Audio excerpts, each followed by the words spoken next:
We'll see. Baba Booey. There you go. You do it. Baba Baba Booey. It sounds Baba. exactly like You it. need like a remix. And then on 1, 2, 3. Baba Booey. Yes. You're welcome. You got to hear more of the theme song. Yes. This theme song. Welcome back, everybody, to Best/Worst podcast. We are 3 right now. Hopefully, we'll have Joey at some point, but if not, you get probably the 3 best anyway. We won't let the brothers know we said it, but they never listen back. Well, Justin probably will, but just kidding. Today we're talking about because we continue to be obsessed with food with good reason, but we're talking about kitchen gadgets, kitchen products, things in the kitchen, best and worst. I think as we've talked about, I think we all like to eat and cook. I think as you get older, you really start to appreciate cooking and making stuff on your own and coming up with stuff, and then you have some disposable income to spend on gadgets and tools and things like that. So I think we've probably accumulated some things that have gotten we've probably used till they don't work anymore, and then others that we probably spent too much money on and used once or twice. So it should make for some good fodder. How much, especially during COVID, how much are you guys cooking from home? Well, I was cooking a lot, and then I was ordering out a lot, and I think now I've been cooking a little less. So Sarah's been cooking more lately, my Sarah. So I was Sarah annoying. comes over to cook for you. Yeah, for the first year, I was annoying everybody because I was bored. Our business was shut down, and it would be like 4:00 every day, and I was going, all right, I'd start cooking dinner, and then it was like 5, and everything would be ready. I'm like, all right, guys, and everyone's looking at me like I'm still doing my homework, still working. Blue plate special. We're busy. Yeah. It's a little It's early. like a senior citizen. Yeah. The early bird. Dinner's at The early 7:30, bird guys. special I'd just every be like- day. Yeah. Yeah, but we cooked. I like to cook. Yeah, I didn't. So throughout the pandemic, I love to cook. Before, during the pandemic, I feel like I didn't cook at all. But Darren was home, and he was bored, and he cooked all the time, which I really, I benefited from. We literally didn't have takeout for almost a year at all, nothing. So Wow. now we've definitely gotten back into like the lazy swing of things. I mean, there's just like a lot more going on. So we've been doing takeout a lot more, but for a while there, we were strictly like, we had our, the food orders down, or where we were picking things up, we'd get the exact amount, and we were just making food at home. So, so there's a lot of cooking here during the pandemic. I can't say it was all me though. Like I said, my part was, it's about 80-20. I gave about a 20%. I stepped in when needed, like the night that Darren chopped off his fingernail while cooking during the pandemic. And then I finished the meal. Well, if you're cooking every day, I mean, it's bound to. Mean, like any good chef is like, that's going to happen. The best part is that we had real sharp knives, because he has like one of the like true legit knife sharpeners, and like would spend a long time sharpening our knives, which actually sounds really like creepy and weird. Anyhow, it saved him because it was a real clean cut, and everything worked out well because of that. So you should have a good sharp knife as a kitchen gadget. That's what they say. Or as a good kitchen tool, I suppose. Oh, for sure. Yeah. No, yeah, I think we went up and down. I mean, obviously out here was, I think, less restrictive, and more things tended to stay open than you guys in California.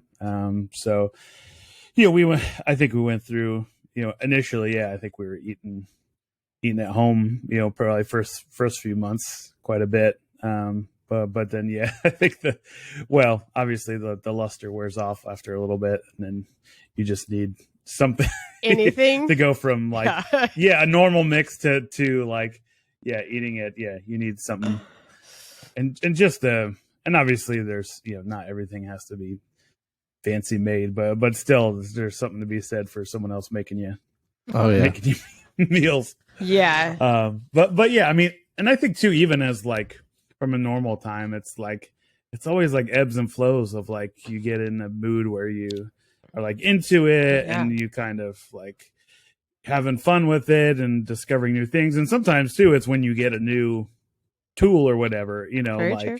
a new smoker, new grill, new whatever, you're trying new things or new pans and whatever. And so, yeah, I think that's, when you have good equipment too, it makes it a little bit better than when you try to make do with shitty equipment. Yeah. So what are our arbitrary rules for kitchen gadgets today? Are we considering like our appliances off the table? Are things like pans considered? And my other question is, are bar accessories considered kitchen tools? Very important because that's a good one. I would say that I think appliances fall into it. Large appliances or small appliances, or both? So like a Samsung fridge with a screen on it. Does that count? I'd say smaller appliances. No, like smaller, like a toaster oven, right? Toaster oven. Yeah, or like mixer or something like that. Okay. I would say I feel like drink is a whole different one of itself. Like unless it's like making smoothies or something. But. No, yeah, that was what Sarah told me too. I was just looking around the kitchen earlier, and there was this. It was like one of those, those like bar tools that is trying to do 18 things. It has like, it's like a giant Swiss Army knife with a juicer and I was just laughing because it's this giant thing, and we've never used it because it doesn't do anything well. Which I find with any like kitchen item that's trying to be, so there are some kitchen items that do lots of things very well, but they're all like in the same lane. Whereas then there are some things that are trying to be like 10 different tools, and those almost always are like crash and burn. Yeah. Right. I was missing the days, and this is like a weird thing to say, but I remember when I was like younger and had no place of my own and really didn't have any kitchen things. And I would go into like a Williams Sonoma, and they'd always have like the apple cider smell like pumping through. And there's like so many, I mean, there's some really awesome things in there, but if you were to actually own all of the things that they're trying to push like in your kitchen, you just would have no space in your kitchen. But I just remember like you'd walk around and be like, oh yeah. Oh, I would love, oh, that would be great too. And you just see all these things that you're like, this would be so amazing to have. And now I think about it and I'm like, it's really funny because there's like a very minimal number of those like things that actually like you need and will work well. But I kind of miss that day of like thinking all of it would be so amazing to have. Like, oh yes, gosh, that's so pretty and it would be so efficient and do so much. And now I'm like, it would just be ridiculous. Like I don't need that item at all, but I kind of miss that feeling of just like when you want it and you're like excited, like maybe one day. But yeah, it's just funny like how catalogs or like cooking stores will push so many different items that are just, it's like completely unrealistic to actually have in a kitchen. Yeah, Williams Sonoma is one of those stores that's like the opposite of what I was just describing, where they have a tool for every tiny little thing you would ever do in a kitchen. One tool, right? Yeah, that's very like, specialized. And unless like you're pitting like 1,000 cherries a day, like you don't need a cherry pitter. Right. Just eat the fucking cherry and spit it out. Yeah. But yeah, right. Or slicing a grape in half. Yeah, you have to have like a very specific passion. Yeah, you have to have a very specific passion for some of these tools and be like, yeah, a cherry farmer who only has like bowls of cherries for 5 months out of the year or something for something. Yeah. Right. And that like it's really friggin' frustrating to have to do it. Yeah. And, like, I have to do it one more time.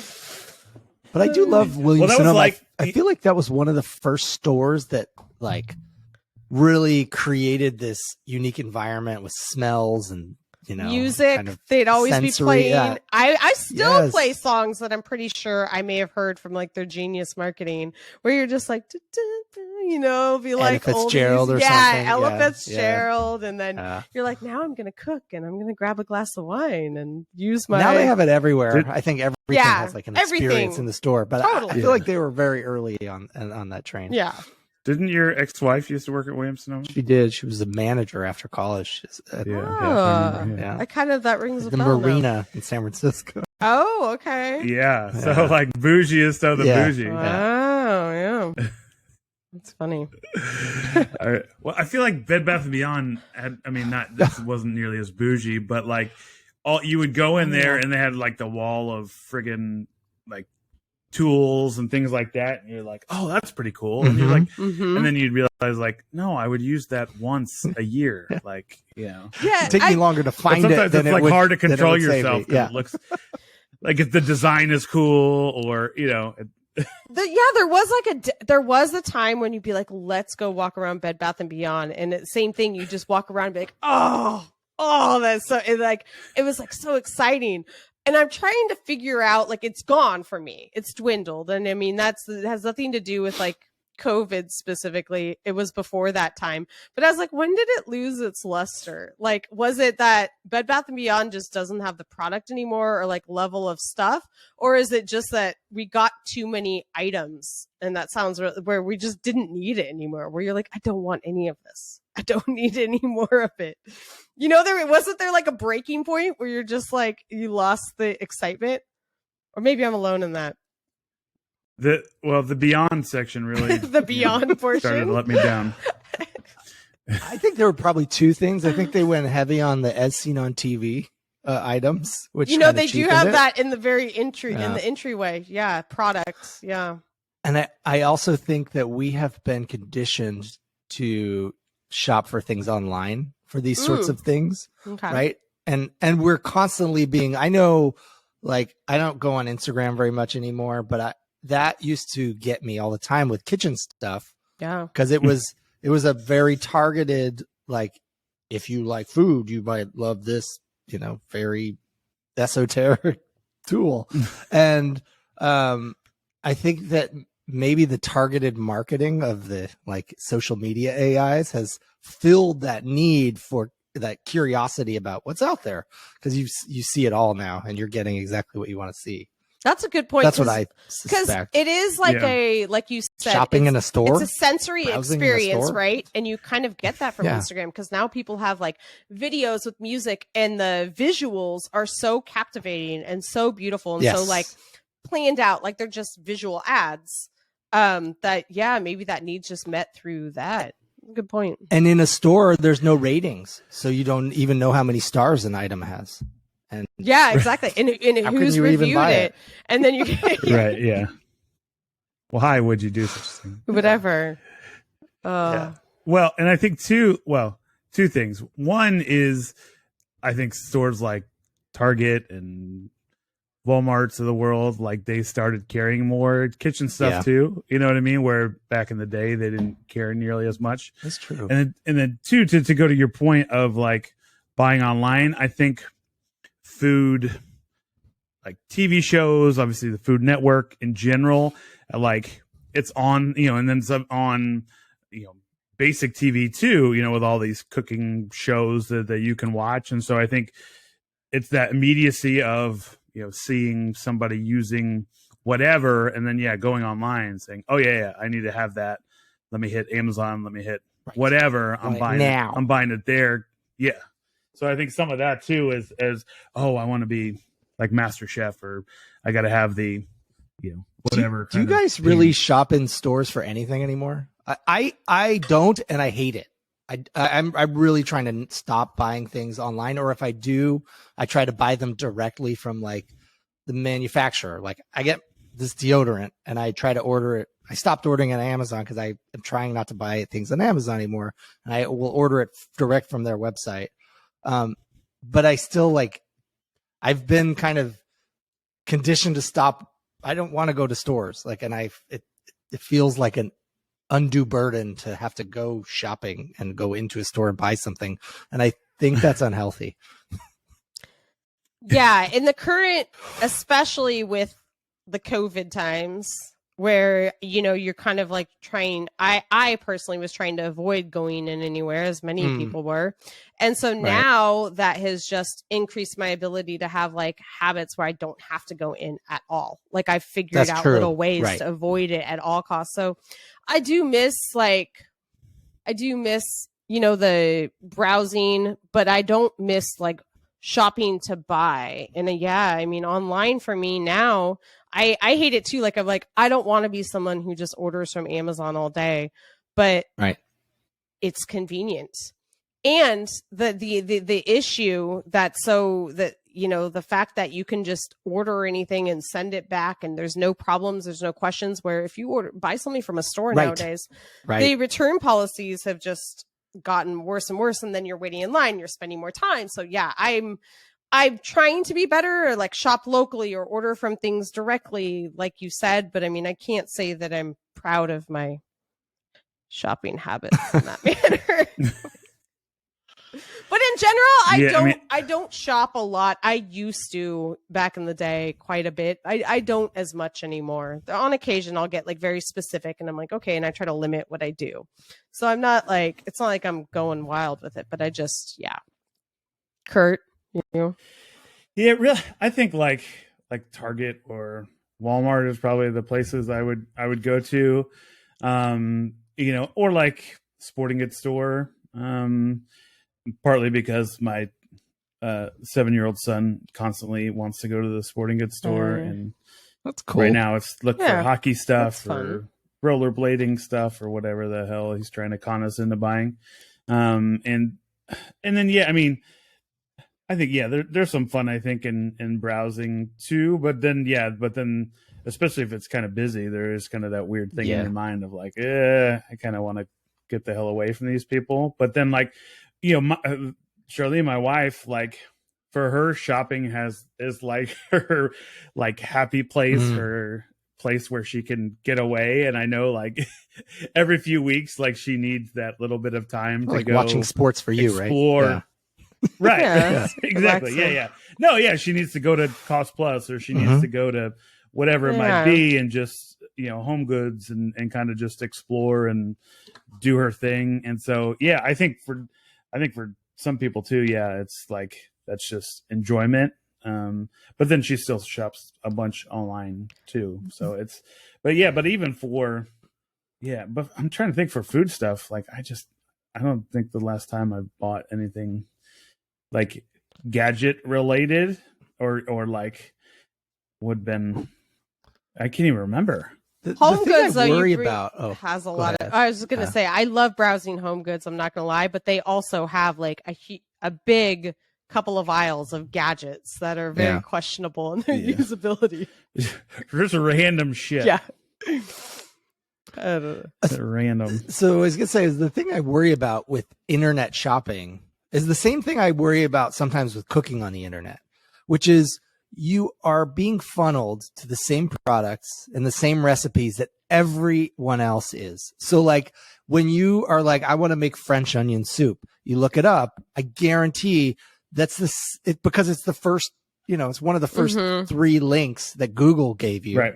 Yeah. And you're going to cook that one. And suddenly what's gone from like where you used to have like family cookbooks or, you know, different, the joy of cooking or whatever. Now it's like everyone just uses whatever that first stupid recipe is that comes up on Google. And it's the same with like products where we're all being served the same highly rated products. And then I feel like that's fine because hopefully they're actually crowdsourced and they're good and the recipes are good. But over time, I feel like a lot of people will just like stop making new things or stop putting recipes. I don't know. You know, maybe I'm being paranoid. No, I mean, it's a good point. Yeah, it's something, I mean, it's even from scary. working in like the food industry, I think there's some of that is like, you know, I've had conversations with different companies about like when they're trying to get a new product that's maybe a little bit different, you know what I mean? That's not part of, that main recipe type thing of like, you know, for instance, there's been some new types of apples that they've, Okay.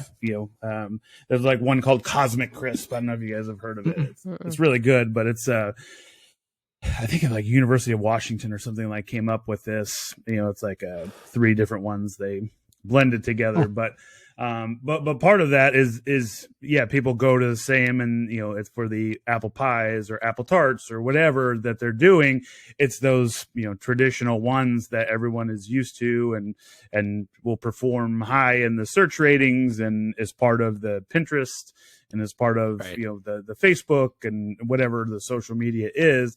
And to break into it it was more difficult than they had anticipated to, because it, like, this one tastes, like side by side, it tastes way better. But just getting people to that point of, because it's like I've used whatever, now it's like Honeycrisp is the popular apple to do. And so I think that's true of probably for a lot of things of if it's not the top 3 of like a Google search, or if it's not part of like what's the trending like Pinterest hot thing to do, then it's probably real difficult. So from just a taste standpoint, you're right too. It's like, that's the fun of it, right? Of like a mac and cheese or something can be a bunch of different ways, right? But now right. is America essentially making like 3 different kinds of mac and cheese, and that's it? We'll see. Probably. All right. Yeah. I guess we got a little off track, but interesting conversation. It's important, I think. Yeah, no. I think I'm going to try and go to Williams-Sonoma soon. I feel like I need to revisit it just and poke around. Maybe I'll even buy one of their strange fig things. They have all those mustards and like jarred sausage and things. Yeah, they have. There's like too many to choose from, and they all cost $20, so you can't even try. Very a few expensive. Yeah, I'm gonna get one. Well, it'll be a perfect season. It'll smell like cider, and that's right. You'll just feel real folly. Fall is here. So, okay, has anyone seen, you said you haven't been on, this is a gadget that I don't have, I think, but I see it I get fed the ads all the time. The Always Pan. She says it like that in the ads. Yeah, someone got that if for you Sarah just have for the her Always birthday. Pan, she says Pan. I don't know why. Like in that, I'm like, oh, maybe she has an accent, but what, like, I'm just curious. Is it good? Like, what's with, because you always see it, and I've had more than one person ask me. Now, what is it? Maybe I missed. It's apparently what is it? Oh, go ahead. You have it, Mason. It's a nonstick pan that's it's a little deeper than your standard nonstick pan, and it comes with a useless. Well, it's not useless. We've used it like 3 times, but it comes with like a steamer tray that fits inside, and then it comes with a wooden spoon that sits on the edge. It has a hole cut out so that you can like rest it on the pan. And so it's kind of a nice design, and then it has a lid. So you can, in this one pan, it does nonstick and it does steaming, and then it comes with a wooden spoon that fits, and you can rest it, so it doesn't get on your counter, and then has a lid. So it's fine. It's supposed to do it all. It's supposed to do it all. The design is cool. The design is very Pinterest, Instagram worthy. And so, I've never used it, but I get fed those ads, and I'm like, is it really a great pan? Like, I'm not a big fan of nonstick pans, because they usually within like 6 to 9 months, they are no longer nonstick. I'll see if this one holds out. Like if it does, it's fine. It's not a great nonstick. Like when you get a brand new like Teflon nonstick, and the like eggs will just slide around on it. It's not quite that level, but it does feel like maybe it's durable. So who knows? I don't cook on nonstick very often though. I'm like cast iron skillet for everything. I have several cast iron skillets for different size dishes, and that's what I do most of my cooking in, and like try to. We have a couple of cast irons, and we use them pretty often, just as much as any other pan.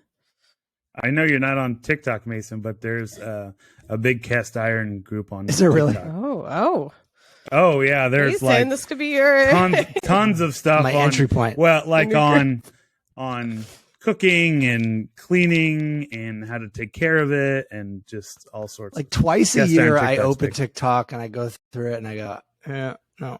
So it's funny and they're interesting, but I don't do video content. Like I don't watch YouTube videos. I can't, even the short form stuff. I'm like, I don't know. I want to scroll through like a million things at once, and with the videos I have to watch them. I watch YouTube videos once in a while because people will send them to me, and I enjoy them very much. It's just I don't seek it out. It's kind of like Thai food. Like I will never say I want Thai food, but every time I get Thai food, I'm like, I like Thai food. I love Thai food. Okay, I don't know this. I will never ever be like, if someone asks me, what do you want for dinner? I will never ever in my entire life, never have, never will say like, let's get Thai. I don't know. It just, I think I'm the same. What? I love Thai food. You guys. And if someone's like I feel like Thai, I'm like, great. But I would never ever choose it. I don't know. There's always something I would choose over Thai food, I think. Maybe that's what it is. So it's like a solid B plus, and there's always something that could be an A. Is sort of my opinion on Thai food. Wow. Okay.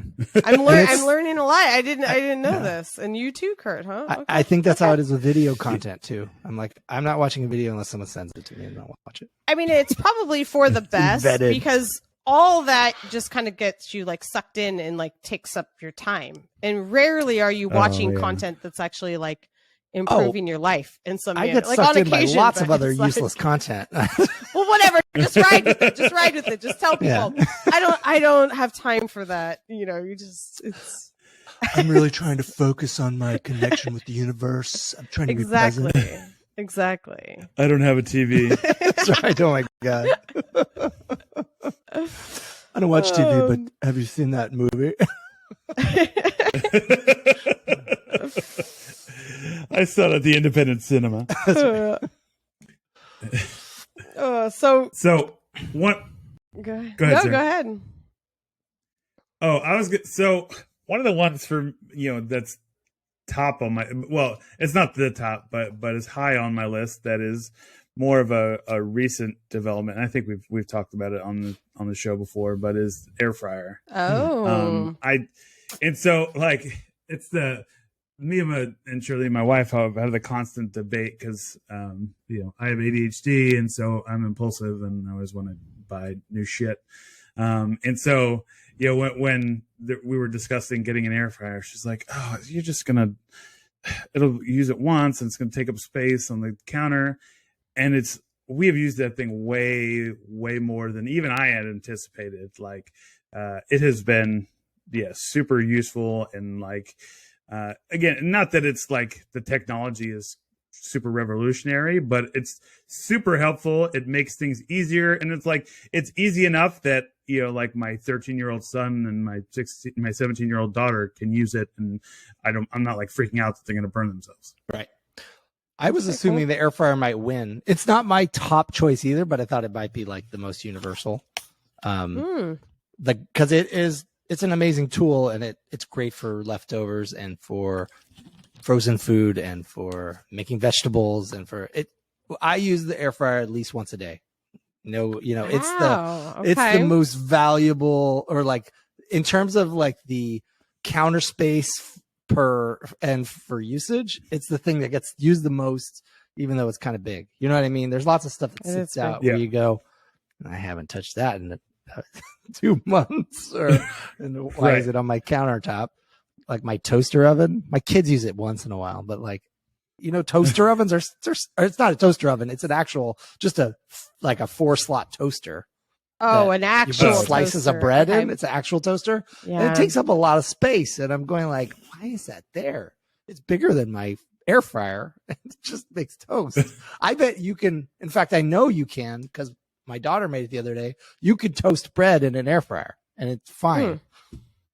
You can actually butter it and toast it so that it gets like buttery toasty in an air fryer. Can't do that in a toaster. So no. Yeah. See, air fryers are great. We They're don't not have sexy, right? But they're. You don't have an air fryer? fryer? We don't have an air fryer. I mean, I'm not opposed to it, although we don't really have the counter one. space. But we do have a toaster oven with the convection oven and all the stuff. But we literally use our toaster oven every single day. Oh, like we don't like we use it every single day. Yeah. That's what I'm assuming. An air fryer is like a toaster oven. It really is. Yeah, so it has all the different bells and whistles. It's a real fancy one. We literally use it, especially if if it's just the two of us. We can make a dinner like potatoes small enough in there Yeah. I mean, lots of times we have family and there's many more people, but on occasion when we just have a couple of us, it's easy. And then we'll heat up things too, like freeze our bread or heat toast in the morning. Like we just don't pull out our toaster. We just use it as the toaster oven. So we use it all the time. I basically every day. Yeah. Our toaster oven. So I guess it's like a toaster oven, but not air fryer. But yeah, same type of. We're using it for the same thing. What does an air fryer do that's different? Yeah, like what it like. That's I guess what I don't understand. It's like a little convection oven. Because ours has a convection oven feature, so it will like. Yours might actually be better because air fryer doesn't have exposed heating elements, so you can't do broiling. But I think so ours broils, toasts, and bakes and convection, and then you can like. I don't know. It's great. Yeah. It's great. It's really useful. That's all I'm saying. Yeah, I mean, because it's just got more of like a basket generally. Yeah. Of an air fryer does that. But you can't stack like stuff. A toaster oven is more of just like. Do you ever try to stack in the air fryer? It doesn't work. Like. No, it's. You got to do one layer. Disappointing. Yeah, when I first got it, it probably doesn't stay crispy, right? It's it was like a deep basket, so I was like, oh, cool. I'll get a rack and then I'll stack, and then I can make like 3 layers of wings. But the ones in the middle and the ones in the bottom don't get cooked the same. So yeah. I feel like I got gypped. All right, so to me, it's crazy how quickly air fryers became ubiquitous. Yes. Like tagine. They are just tagine. Is that what that's the spice, the lime and chili powder spice? Yeah, I mean it's true. I mean everywhere. I mean, and it's like, I mean online you see it, and then it's like like grocery stores too. It's like part of their general merchandise too. Is like air fryers. And is it possible that they just figured out how to resell a toaster oven for like? That's what I'm wondering. I'm like, wait a minute. Like, let's just give it a new name, and we're gonna see if people get really excited about it. We'll make it a little larger. I feel like that would be a good. There's got to be a good origin story there of like who developed it and how it came to be. So because it was the last few years that people started really talking air fryers. You guys, it's true. Do either of you have a deep fryer? I grew up always having one in the house. I do not have one now, but I actually, it's one of those things that's great to have when you need it, but terrible to store and keep. That's the pain in the ass. Yeah, I have a deep fryer. I use it primarily. Well, I don't use it very much anymore because the air fryer works fine and it's more convenient and easier to clean. But I use it almost exclusively just for cooking Brussels sprouts because fried Brussels sprouts are amazing. So good. And air fryer doesn't compete at all with deep fried Brussels sprouts. Nowhere near. But with the deep fryer, it's gigantic, and then you have to store the oil in like a cool place so that it doesn't go rancid, and then you have to like wait for it to liquefy, and then you pour it in. It's a whole like you gotta get it out 2 hours beforehand and prepare it, and then it's a huge mess to clean. That one's a tricky one, but I kind of stopped using it, I guess, since I got the air fryer because it's just, like I said, so much easier. Yeah, so much it's easier. Like the idea. Not as good. It more tastes convenient. So good, though. It's like Amazon. I know. Yeah, exactly. You're like, why am I not? Yeah. That brings up something. It's not as good as a fryer by any means, but something we thought about. Like we were talking over gadgets, and we we're talking like the electric fondue pot. We're like, it's like literally the thing you see at every secondhand store. It's useless, right? Except for when you're having fondue, it's genius. It's amazing. It's the only thing that actually keeps the fondue hot, but you never have a place you have to have a table that's like in a location where you can plug it in, or you'd have to have an extension cord. There's so many like to-dos, but for that like 20-minute segment in time, when you have your one fondue party, it like does exactly what it needs to do, but then it's like forever you just have it otherwise, and it's basically useless. Kurt, do you know what I'm saying? Ask you? Kurt, do you know what I'm going to ask you? What? When was the last time you had fondue?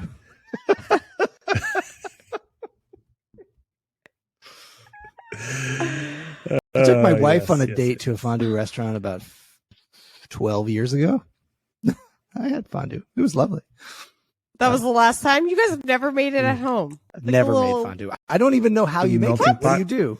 Is it just cheese or is it like it's like a combination of like it's like oil and cheese. It's right? like maybe there's a little oil and then there's like a Swiss. There's a couple of different types of cheeses, like a Gruyere and an Emmenthal cheese. I don't know how to say it properly, but there's a couple of like Swiss cheeses in there. A little white wine. You can do some garlic. But the key is that you have to have a low constant heat so it doesn't like solidify. And I think you add flour to the cheese when you grate it, so it gives it a little bit of like it thickens up. And sounds that's like basically a lot it. of work. No, because it's actually not. If you just whatever. This isn't the how to make fondue thing. It's just shredded cheese with a little bit of flour, and then you add the other stuff, and you get it hot, and you dip your bread in it. I mean, some people dip veggies, but like I think Trader Joe's has like a kit that you can just buy a little thing and put it in a pot and warm it, and it's completely done. You don't have to add anything. So there's definitely ways to do it easier. Now, is it? Well, people in the 70s friggin' loved it. It had an air fryer moment in the 70s. Yeah. All I'm saying I think the fondue parties probably also had cocaine and like swingers and stuff. And that's what involved, made them that much more exciting. Maybe that played into the appeal of a fondue party. That was when the emotional connection to fondue pots really solidified. I don't like, because you also had a key party at the same time. I don't like cheese and I like fondue. That's all I'm saying. It's pretty good. Wow. Maybe you guys need to revisit fondue. I don't know. I love fondue. I like the idea of it. I just never would think to make it, and I would never ever. I don't have room for a pot that just. Well, makes that's what I'm fondue. saying. It's like What a else does it useless do? thing, except for the one time that you have fondue. It's amazing. Can you use a crock pot, or is it a crock pot too big for fondue? It doesn't keep the temperature hot enough. She really looked down her nose at a crock pot. No, it's just that they have like the mini crock pots and stuff. Like that's way too much cheese. It's too large, and then they have the mini one. And I just don't think it keeps the right temperature. I think it would thicken up too much, too hot to make it like the right texture. Or not? Oh. Not too hot. It's just the constant kind of low heat. I don't know. It just I don't think it would work. Interesting. Anywho, whatever. Fondue pot, useless and useful at the same time. That was my point. But I actually, you guys, where I'm sitting right now, it's the back side of like the island in my kitchen, and one thing I like about it, it has these big giant slide out drawers that have all of our like not so often used giant kitchen. You guys have those, right? Where you have these big, huge contraptions that are kitchen things. Like there's a griddle in there that we use sometimes if we're making pancakes or like hamburgers. And then there's a crock pot that we use once in a while to make like a pot roast. And I think there's a big, what do they call those? It's like a ceramic, it's like a big giant pot, kind of like a soup pot. Yeah, I have one of those. I do like it when I use it. Yeah, I can't remember. Too. I It's use like it an enamel ceramic. Dutch oven. Yes, that's right. Yeah. And that's They're like nice. all this crap goes under there because it's big, and I can't leave it out. We need a name there should be a name for all that shit. Yeah, it's funny because there are kitchen accessories that like you leave out on your countertop. They belong out there, even if you don't use them that often. But then there are some that they always stay put away unless you need them. Yeah. Oh yeah, I have a food processor down there too. The food processor is another one where it's like, okay, do I want to get out the bowl and the spinner and the blade and the little up and down thing where you put the food in, and because there's 8 parts I need to clean now, or should I just chop the onions by hand? I'm just gonna chop the onions by hand because it's like, unless I'm doing if I'm doing like 5 pounds of onions for soup, and I'll use it, but otherwise I'm like, it's too much to pull out the drawer and get the stuff out. But then I wouldn't get rid of it either. So shredded cheese, yes, good for cheese. It's great in there because you just like whoop through a food block. That's like the one time I'm like, I'm pulling it out. Yes, I'm using it. Like, it's coming out now. I'm pulling it out. Do either of you guys have you ever used a sous vide? So Darren. No, but I want one so bad. So Darren, ahead, we during the pandemic, he sous vide a lot, and yeah, we have like a whole little setup that he has. My mom got me one for Christmas like 3 years ago, and I remember it was like the ultimate of like snobbery, because I was like, ugh, that's for snobs. I was like, I'm not going to cook with that. That's for snobs, right? Stupid. And so I did use it for an entire year. And then I saw a recipe that was sous vide, and I was like, well, I have that thing. I'll open it up and try it. It was still in the box. Took it out. And then I realized that was really kind of easy, and it made a lot of sense. And from like the scientific process of it, the way it works, I was like, actually, it's a really kind of cool, simple tool for cooking. And now I won't eat a steak cooked any other way than sous vide and seared on cast iron. It's the most perfect steak you'll ever eat in your life, because you can get it to the specific temperature you like. So it's like I like it better than if I still like going out to a steakhouse and having a nice steak. You know what I mean? The experience of that. But like, I would always rather eat mine, because I can get them cooked just perfect, like exactly the way you want it. Yeah, which might be different than how you like them, Sarah. But that's like super rare on the inside, and then just nice crunchy sear on the outside. It's perfect. You never get, it's just paper thin sear, and the whole, all the meat's like real nice and rare. So it's, and you can't do that on a grill. You can't do that if you're cooking in an oven. You can't do it any other way than a sous vide. So something that works really well and has like a nice purpose. Works well for like duck breast, anything that's like delicate and needs to be cooked very precisely. Pork chops, things like that. It's a really good tool for. He's done a lot of red meat different ways, but we also did lobster tails once. Oh, okay. And I think what we did was chop them up in lobster rolls with like butter, but they were really good. And I think they may have been sealed in butter or something first before we cooked it. I can't remember, but it was really good. Sounds amazing. Yeah, it was really good. And the thing is, I never actually run the sous vide, but the one thing that's really cool about it is it really is like a set it and forget it. And then you get like this amazing meal beyond just like searing it. So I don't mind doing like the sides and stuff, but Darren will be like, oh yeah, I can put that in the sous vide.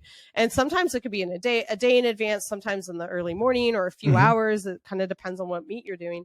And it's great because he's like, yeah, I'll put it on and then, we'll have this. And I'm like, sweet. I don't have to worry about that. The other thing I like about it is it's just this little wand that you put in. You can put it in any pot really. And you don't have to clean it. So it's just, you plug it in. And mine has like a mobile app that you set the temperature, and it actually has recipes in the app where you can just, you can choose like for their steak one, you could choose the doneness that you like, and then it'll set the temperature. It shows you pictures and then has actually step-by-step recipe if you need it. But it's pretty easy. You put it in the water, turn it on, set a temperature, and then it will start a timer when it gets to the cooking temperature. And then it'll tell you when it's done. And then it'll say you can leave this in the water for 1 hour.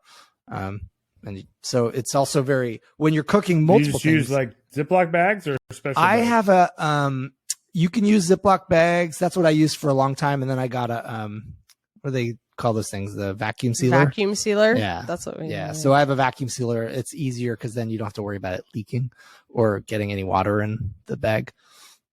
We also when we go to Costco, get all this food and then divvy it up into the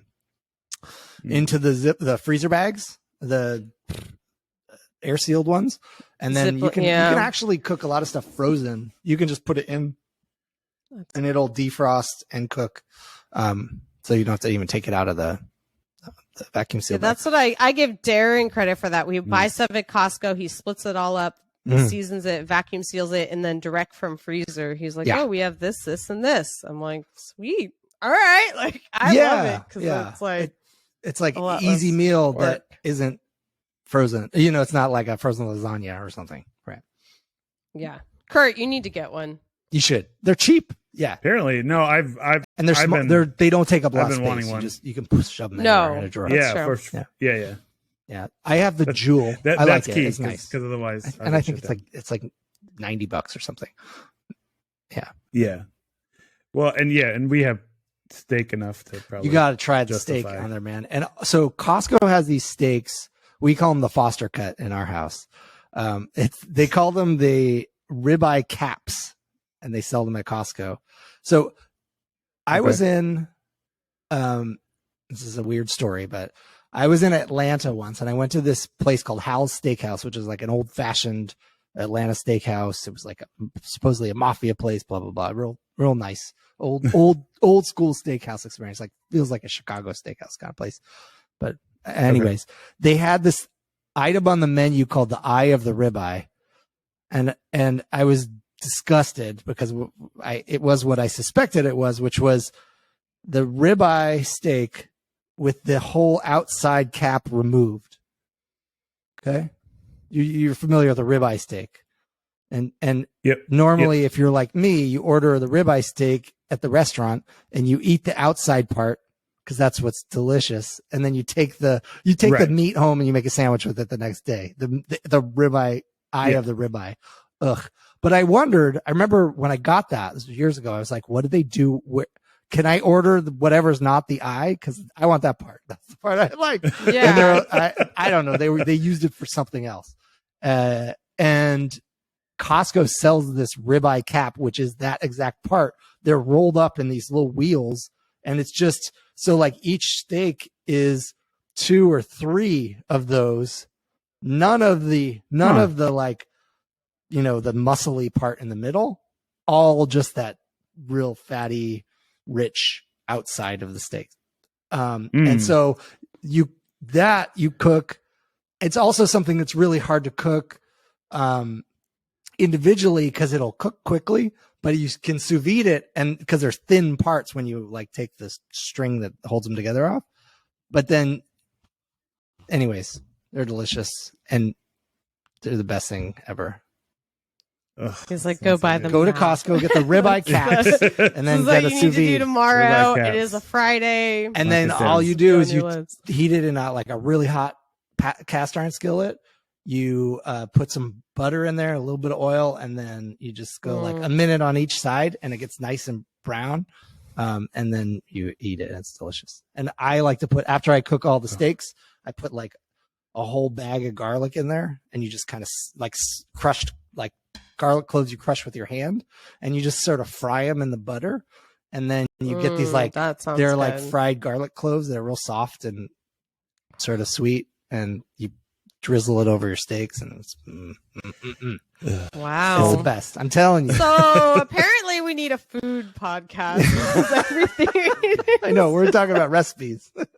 We're like gadgets, and we're like, so anyways, if you have this gadget, what you want to make with it is.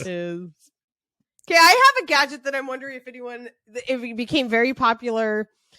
I don't use one, but spiralizers, where everyone was spiralizing their zucchini, and they're eliminating pasta. We're just doing veggies. We're spiralizing, and it's still like everywhere, right? It's like, just do zucchini noodles. Yeah. I've used them, but it's like, I understand the idea of being healthy and replacing. Like I'm not that, but it's just like, it's such a process to me. There's so many attachments, and you got to clean it, and you got to like do the thing, and you got to, it's like, that's just a lot.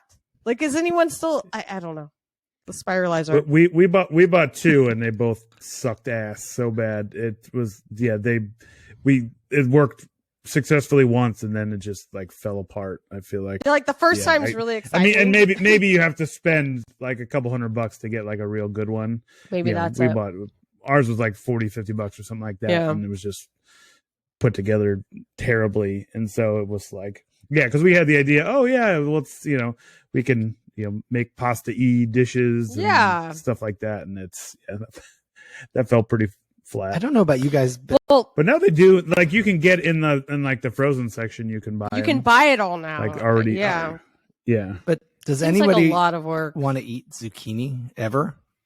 I feel like zucchini is the most I don't go out of my way disgusting food. Not disgusting, it's just bland and unappealing.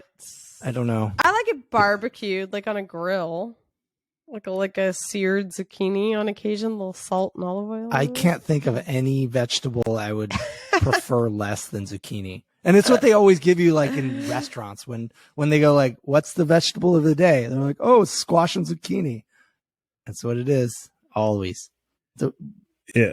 Ugh. Or carrots. There's broccoli plenty of it and to go carrots. around. They used to do a lot of broccoli and carrots. I'll take broccoli. And I think broccoli and carrots can be really good, but in restaurants, I'd take that it all was day never. over. So spiralizer. What else? I'm trying to look at what else I had on my list of things that are. Hey, has anybody ever used the Instapot? I was just gonna mention that. So we have an Instapot. Have you guys? Do you know the story behind the Instapot? It makes so much sense if you have an. Do you have an Instapot? We do have an Instapot. The Instapot was made by this engineer who lived by himself in an apartment, and he didn't want to own a bunch of kitchen gadgets, so he decided he was going to make one tool to cook all of his food. And so he made the Instapot. And when you use it, you're like, it's not well designed, but it works, does what it's meant to do. And it can saute things, and it can be a pressure cooker, and it can, like, I don't know. It does lots of things. I use it to make rice. It makes perfect rice. And I use it to make lamb shanks. It's a great pressure cooker, and it cooks really fast. Like so if you do a traditional pressure cooker, it's like 10 times faster or something. So it's great from that perspective. And then it makes great rice. It's a pain in the butt to clean, and it's big, and it's ugly and not well designed, and doesn't like it needs. You don't have the Star Wars theme. Is there a Star Wars theme one? That makes sense. There's a Star Wars themed one. See, of course. Yeah. Wow. There's like a BB-8, and there's like a Yoda. Before they actually like gave it to, like a design agency to refine and optimize, they're like, no, now that we're successful, we're going to make a Star Wars version of it. This makes perfect sense. Again, it was made by an engineer who was some like geeky guy who was like, I don't care what it looks like. I don't care whether you have to press. That does make sense. I don't care if you have to press 25 buttons to like make the same thing you made every single time. Yeah, it's not super intuitive. Not at all. I'll say that. Like I would make soups or something, and like in a what are the pots that we were talking about? We were talking about them earlier, when it replaces the slow cooker. Slow cooker. Yeah. Oh, so yeah, I was trying pot. to use like the slow cook setting, which is not as efficient in that, but it does lots of other things. And yeah, I was like, press what? Where do I go? How do I do? What do I do? And then I'd beep, and then you got to turn it off first to turn it back on to go here. And I'm like, what? Yeah. So I don't prefer it, but Darren uses it all the time. He uses it to make rice like you do all the time. And then he uses it to make yogurt because it can be temperature controlled. Interesting. And so you can actually make homemade yogurt because you have to keep it like a low temp for a long time. And then for the pressure cooker, we've used that as well. So I do think it's useful, but he uses it more than I do. Yeah. Super useful. I'm more inclined. I'm looking at mine right now. I'll just make it's so, rice on a stovetop. It's so big that once so it comes big, out, and the top I have to has so like many- wait for the right time to put it away because it goes in the back of a cabinet somewhere. So I'm looking at it like I made rice 2 days ago. I'm like, I should probably put it away soon. Yeah.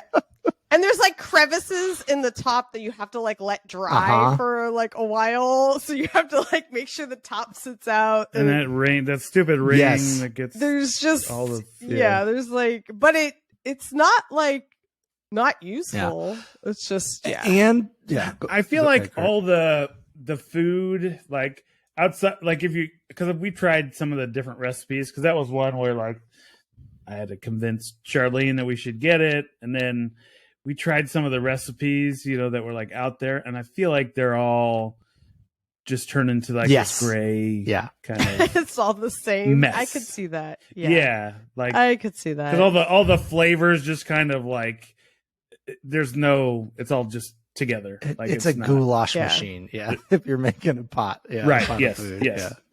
Yes. Yeah. And so that's because we stopped using. We don't really have rice very much, so I don't think we've used ours. And it makes kick-ass lamb shanks. So it's probably like lamb shanks. there's some good recipes you can find, because lamb shanks are like, they need to be braised and they take forever to cook, but with the pressure cooker you can make them like 40 minutes. So if you like lamb shanks, they're good because they absorb all that. You put wine and onions and carrots and you leave all that mush in the pot and you just take the meat out at the end of it. But they work well for that. So do you want to bring it back and have a rekindling? Maybe you guys need a little lamb shake night. Costco's got some great lamb shanks. Maybe that's what Joey's doing. Maybe that's what Joey's doing. That tonight, could be what Joey. They may have been testing out kitchen gadgets. Got busy sucking the marrow out of the lamb shake. He had a lamb shake night. If you know what I mean. If you know what I'm saying. It can happen, you know. It can happen to the best of us. When the kids are gone, you gotta. It's lamb shake making time.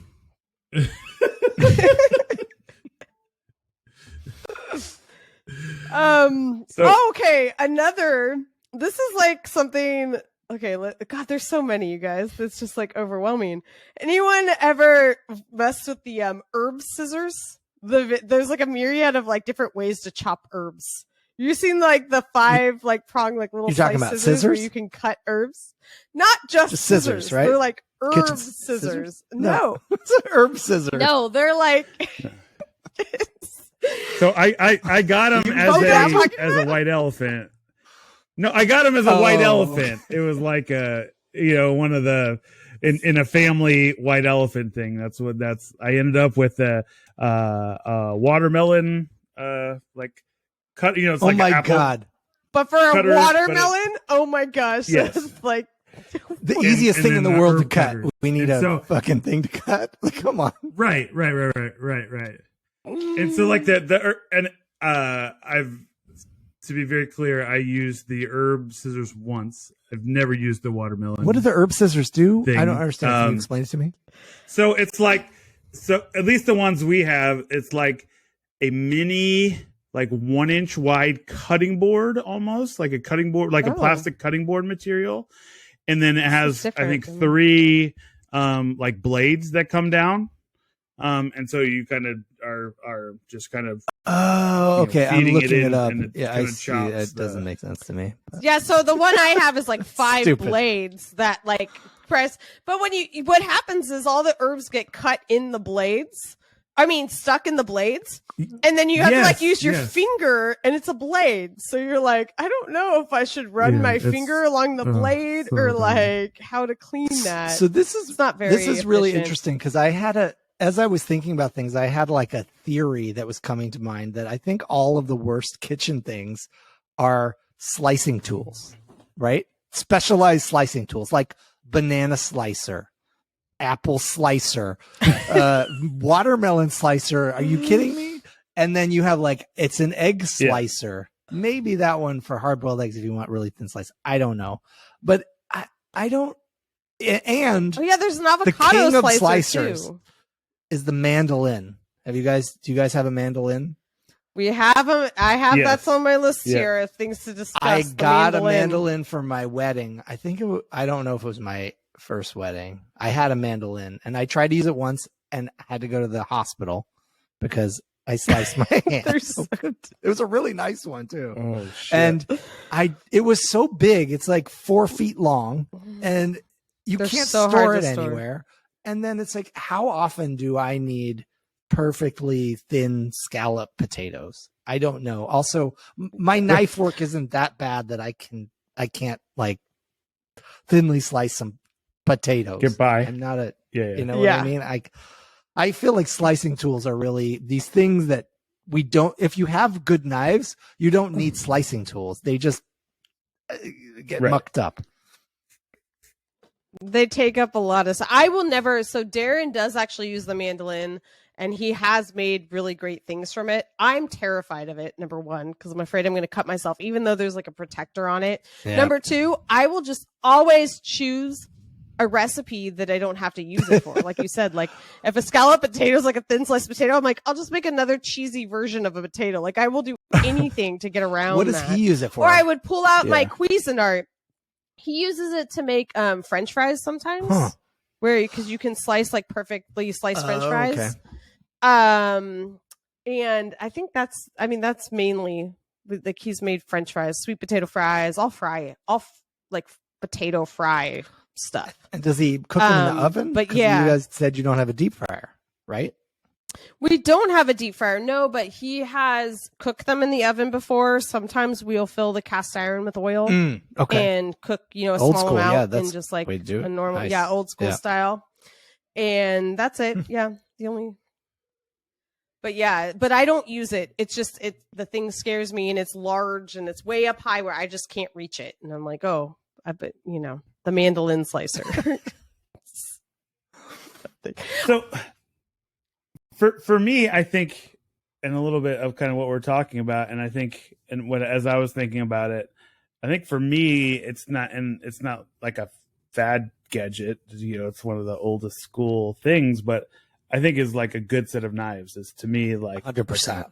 You know what I mean? It's almost huge. like like we had talked about from snacks, like bread and butter. Yeah. Like it's so simple but if you have a good set of knives that are sharp and you take good care of them, like they can do so much, and they can make it really can make the difference between just like an average thing to a great thing. And it can make even the experience, it can make from a frustrating experience to a fun experience, being able, because like, at least for me, I don't know about you guys, but there's like a certain zen to, because it's like the whole like mise en place kind of thing of like chopping the vegetables and getting everything in place and having all that ready. There's like, that's one of my favorite parts of doing it is doing some knife work and prepping all that stuff to be Totally. ready. And that's one of the things, like I see these onion slicers that cut an onion. And for me, one of my favorite things I ever learned was from reading an old cooking book and learning how to cut an onion, where you do the slices in 3 directions and then they come out and they're just these nice uniform pieces. And I think I was like 35 when I learned how to do that. And I felt like I was a genius. I was like, oh my God, this is so cool. And every time I do it, I get the joy of going and feeling like I'm actually preparing a meal and cooking. Like you said, it's putting all the ingredients, and I always will get out little bowls and I measure things out and I have them in little dishes. So I'm like on my own little cooking show where I'm going to add the different sauces together and mix in the vegetables. And that's the fun of it. And having this tool that just basically is kind of shortcutting something that's actually not that difficult to do and is pretty satisfying, frankly. It's like worse than useless. It actually is like sucking the fun out of cooking and making some shitty thing to clean. It just is like extra cleaning. Yes. Well, it's always like what it is you're like, I have more shit to clean now. Like that's, and they're really never easy to clean. And you know what's easy to clean? Never easy a fucking to clean. knife. A knife. Right? Yeah. A knife and a cutting board. It's like rinse it off. Front and back. There you go. Yeah. There's this guy, I go to the I have these real nice Japanese knives, but they're a little long in the tooth. And I go down to this farmer's market because there's this guy he is like a knife sharpener guy, and he works out of, he rolls his truck up and has a sharpening stone in his truck, and I drop all my knives off every, I don't know, a couple times a year. And he looks and he's like, what did you do to these things? Because they'll have chips out of them. And he's like, do you want me to put a new serrated edge on it? Because this is not going to work. And I'm like, yeah. But yes, knives are the best. And you get so much use out of them, and they can do everything, right? Yeah, they basically do everything that you need them to do. I found a guy who lives through our stupid ass neighborhood Facebook, our subdivision Facebook page. But this guy is like wanting to like get in the business, is kind of like he's gonna retire and wants to do like knife sharpening. And so he's like, I'll do it for like $2 a knife or something ridiculous. And so I was like, fuck yeah. So I like went over, and he's like, this is all you got? And I was like, yeah, these are all the fucking knives I have. Like, I don't know what you want me to go buy knives, more. Yeah. Like, like he was so excited just to do it. You know what I mean? And like practice all of them. And it was But yeah, if you can find how'd he do? What's that? I love when I get my knives back and it's been like 6 months and then they're fresh, sharp, and it's like a brand new knife. It's the best feeling. It's like that would be the perfect. It does feel nice, but if someone would do that for me, that would be like the perfect birthday present, to be like, oh, by the way, I got your knife sharp. Like, thank you. Because I forget to do it and I go like, oh, this knife's need to be sharpened. And I forget to go down because the farmer's market's like Saturday mornings and I forget and I go, damn, I missed it. But I have Darren is always sharpening our knives to the point where he does it himself. I mean, it's nice. He does it himself, but he does it to the point where it's like if the knife even seems close to your finger gets cut. Like I've cut myself so many times. you look at the blade and it's like, yep, you got to cut. Like I'm just like, how? Like what is wrong with? I know it's better, but yeah. He has I don't even know what you call it, but like a grinder. Oh yeah. I'm afraid I would ruin the knife. I think I'm such a klutz. Like I feel like I would just grind it down. I don't know. I'm never a part of the experience. I just hear it, and then we have really sharp knives. So, note to self: do not fuck with Darren. So knives seem like they're really up there on the. Oh, okay, wait. I have another one. The oldest kitchen tool there is, very right? Scattered here. We I know, right? It's exactly. Okay, but we mentioned this in the beginning, but I do have to say, like, a good blender makes like a huge difference. Like, there's really shitty blenders, and we've all had them that just don't blend. And then you have like we have the Ninja, which I actually really like and has done a lot for us, and we use it every day because like I make smoothies or make different. Like you can even make sauces in it. Like they have like the little individual things, or you can do a big one and it can kind of replace like a food processor sometimes. So I love that. But I mean, like if you have a bad blender, it is the most useless, like largest thing. Like I remember like the old ones I used to have would be like just chunks of ice that would never actually blend. And like, it's like a nightmare. But if you have a good one, it makes a huge difference. I'm glad you said that. That was the other one at the top of my list, which was my Vitamix blender. Oh, okay. Yeah, those are. I got my parents got me that for Christmas too. They always get me kitchen stuff, and it turns out they do pretty good with the selections. Yeah, seriously. And that thing, I have an emotional connection with that because it makes the very best frozen margaritas in the world. And so I'm going to give you guys another recipe. Okay. It's a very simple recipe that very important. I think it like blew my mind when I learned this. I got it from my sister-in-law, and she has very fancy alcohol sometimes at her house. She actually made it with Don Julio 1942 tequila, which was like you're making a blended margarita with it. It's delicious, but it can work with anything. And so you guys are familiar with the Minute Maid limeade. It's frozen in a can, right? Mm-hmm. You're familiar with that? Yeah. Okay. So here's the recipe. Yes. You have one of those, and then you take the Vitamix, you fill it with ice, and you open up your can of limeade, the frozen limeade, and you dump it in, and you keep your can, and then you fill your can with tequila, and then you pour the tequila over the limeade, and you put on the lid, and you blend it. That's it. It's a can. It's a can of limeade and a can of tequila, and it is the perfect blended margarita. Okay. Yeah. Wow. And it is something I make way too much, but every time I make it, it's like this brief moment of like joy and anticipation because the Vitamix makes the smoothest, like it's almost creamy the way because it blends the ice and grinds it so finely that it's like the Slurpees at 7-Eleven, it's like that perfect smooth consistency. And then it also gets you really drunk. Yeah. And so it's like this, what I get so excited if we have friends over and, cause it makes like 5 of them.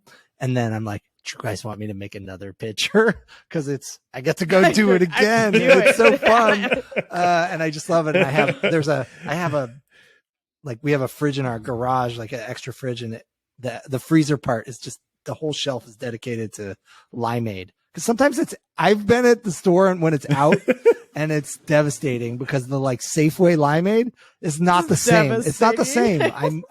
I figured it was the same, and I got it once. I got the Safeway Select, and I almost wanted to spit it out. It was disgusting. So I just keep. This is a good tip, like though. 10 Minute Maid limeades in my freezer at all times, because you never know when you want a pitcher of frozen margaritas. Perfect frozen margaritas. Yeah, I don't think I've made a frozen blended margarita like in 15 years. And you know me, I'm not a frozen like drink guy. Yeah, so that. Well, but my biggest complaint about frozen margaritas is that usually what happens is there's not enough ice to create that consistency that you're talking about. And then you just get this melted where it like separates, where you have a few chunks and then just gross. Liquid. And I'm like, why would I ever do this? So I always just make one on ice. You know, I just make a margarita on ice because I'm like, I don't want to. But if you have people over, especially, so I bet your Ninja blender would kick your ass. Try this. Yeah, would do great. Yeah, I think it could do it.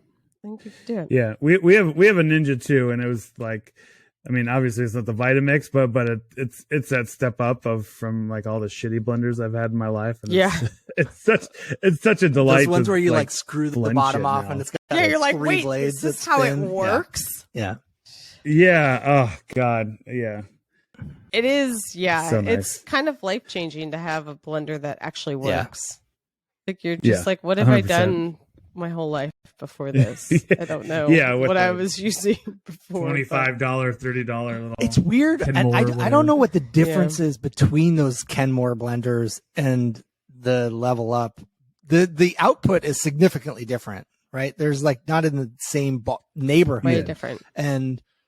But the technology and like the mechanism seems the same. Like, does it just spin faster? Yeah. Is that what? I don't know. Yeah, and it gets maybe they like suck the placement, solids down better or something. I don't know. But, yeah. The first time I had something blend properly was in the Bullet. Yes, the Bullet? yeah. We just bought a second Bullet, but they don't last long. Ours burned out. Yeah. Yeah, they go belly up. Yeah. They're great, but they just don't last. Like if you use it a lot, they basically burn up and they're gone. But that was like the first time that I was like, wait, those a are minute. Great for like this salad is actually blending stuff. something properly. Yeah. So that was my first good blended. We used experience. to make when our kids were babies, we would make like all their food in those things. So we wanted to. Oh yeah, that makes sense. Like feed the kids what we were eating. So we would make them. We'd put in chicken and vegetables. And sous vide steak. We made steak for the kids. My kids are so Top spoiled. With we're like garlic that we've blended in the. with our kids have they're deep they're so spoiled. I'm like, when I was a kid, my parents weren't feeding me like prime steak and 2-inch thick, miso glazed cod or black cod, and they're on a Tuesday. Fuckers. Well, one of your girls, they all love sushi too, right? Yes. It's like a sushi, but they don't like sushi rolls. They like sashimi, right? And they like oysters, and everywhere we go, they want like my oldest daughter wants a dozen oysters to herself. The most expensive things on the planet. So I'll just have a dozen oysters. I'm like, great. So $50 for your dinner. Super. Oh, okay. Right. Market price. She likes I will take the thing that says MP next to it.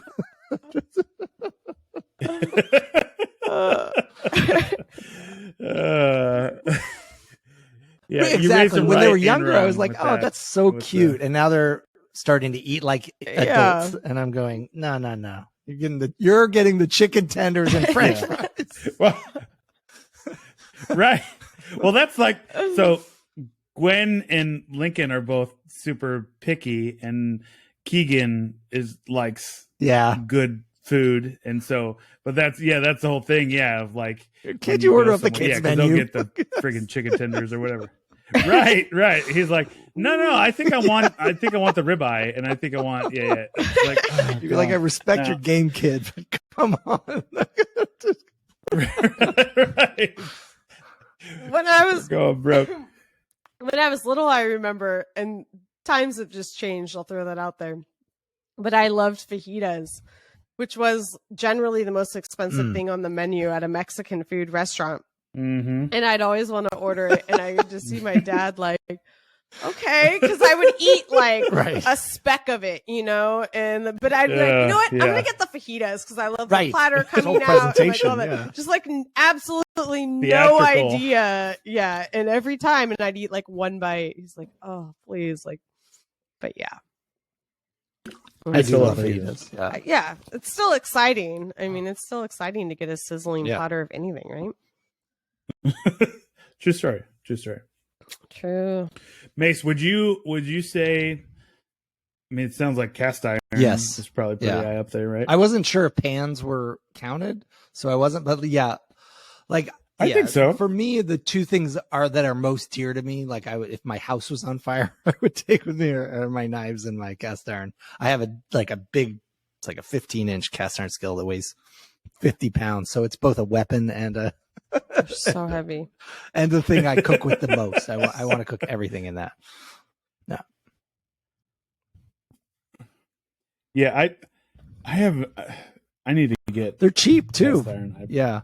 For whatever reason, I've never So had one. It's interesting. Like, really. The company Loge that makes them, I learned this. I don't know if it's still true, but when I first got one, that was like 10 years ago.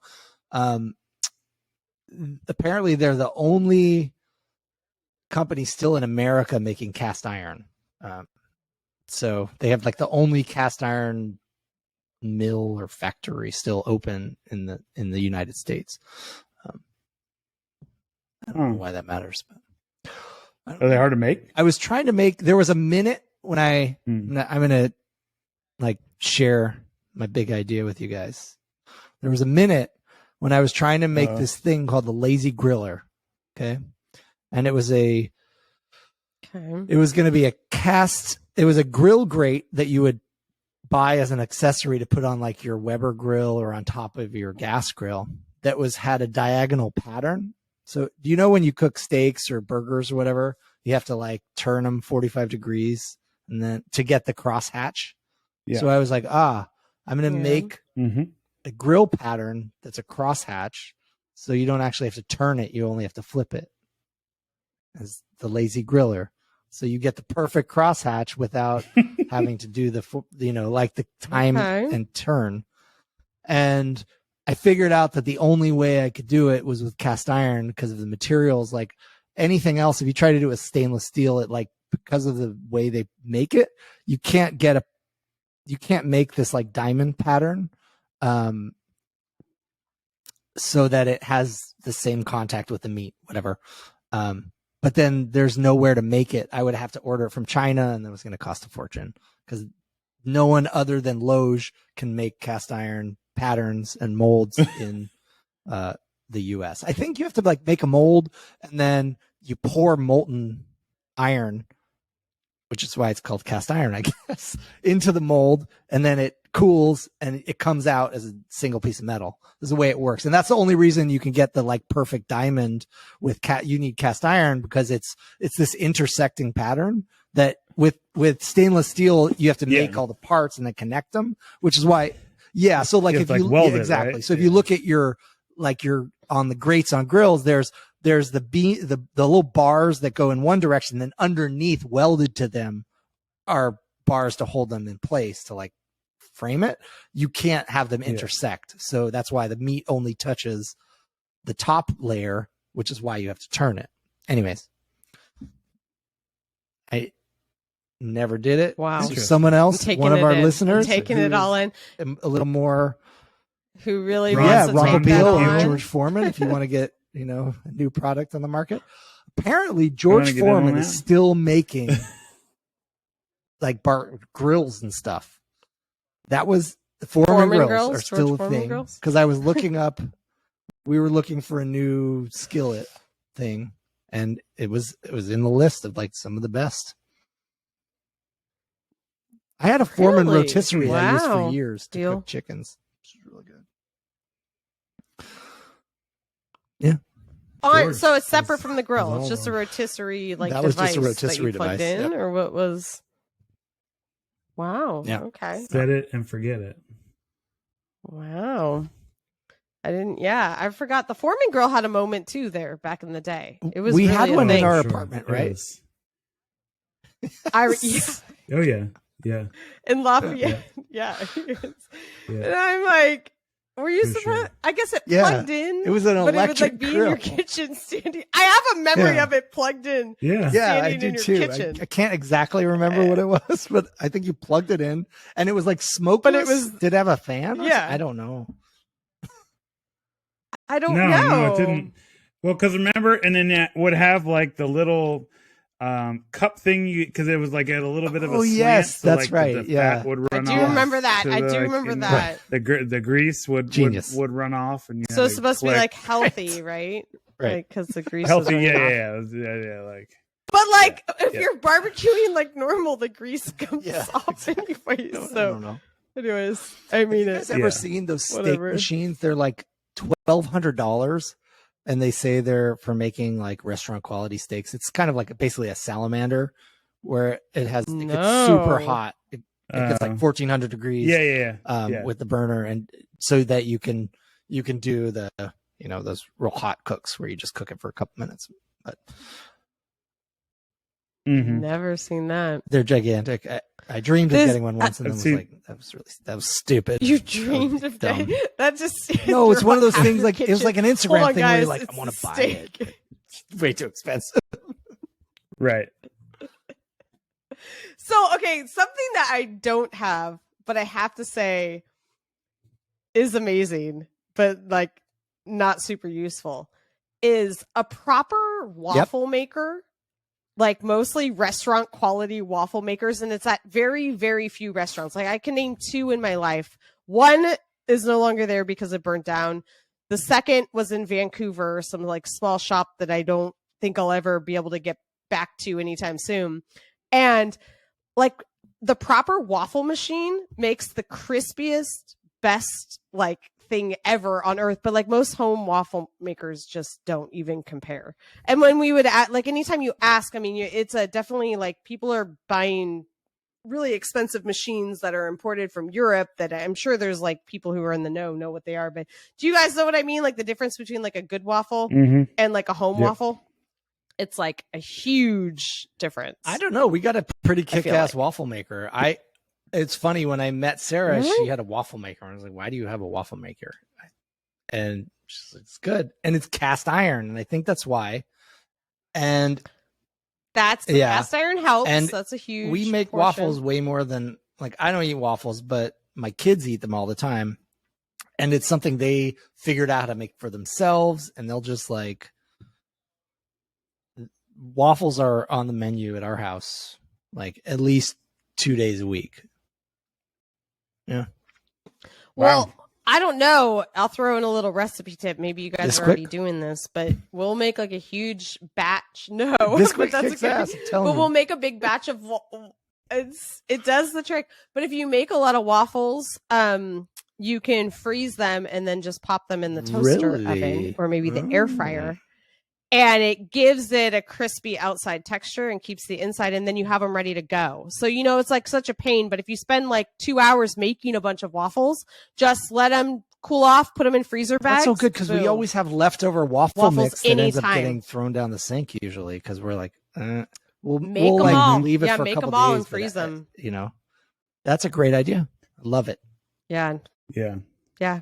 Works really well. We have, Waffles we have on a the go. good waffle maker, and that's because I like waffles way more than I like pancakes. So that was more of a indulgence for me, just because I like making them. But that's Yeah. a really good idea of freeze them. I have an accessory that we haven't talked about, which is coffee. Okay. You guys you're not a Right, coffee guy, okay, is that right? all right. Kurt? Not a coffee. Do you like coffee, Sarah? Are you a No, coffee I person? hate coffee. Yes, I love coffee. How do you make your coffee at I home? love coffee. I'm curious. Well, now I'm very boring with my coffee. There's two options that we have. So I just do normal drip coffee Okay. because I am super picky about like an espresso. And I know now you can have like real fancy espresso machines. I would rather just, I have like 2 coffees I've had when I've traveled to Italy that were the best coffees in the world. And I'm fine with that. I don't need a crappy coffee all the time. So I'm like, I just like my memory of like those really good coffees. So I just do black drip coffee. And so I do grind my beans fresh whenever I can. We have like a little grinder, and then we'll make it. And then we also do, this is like a Darren thing. He always goes next level. And the fact that we were home all pandemic, it changes things. He does his own cold brew. With like a little bit of like half and half or cream and a little sweetener. So I'll also sometimes have like this ice cold brew that we have that has like a sweetener and milk. Yeah, because I think the appliance that gets used single most in our house is our Nespresso machine. Like Oh, so you have an espresso machine. That's probably really good. I mean, I've had an espresso, it's good. It's been a long time. Yeah. So it makes nice espressos, and then I make Americanos, it's funny because I like, the justification is I'm not buying coffee at Starbucks or whatever, but then I make like these giant cups of coffee, which use 3 pods.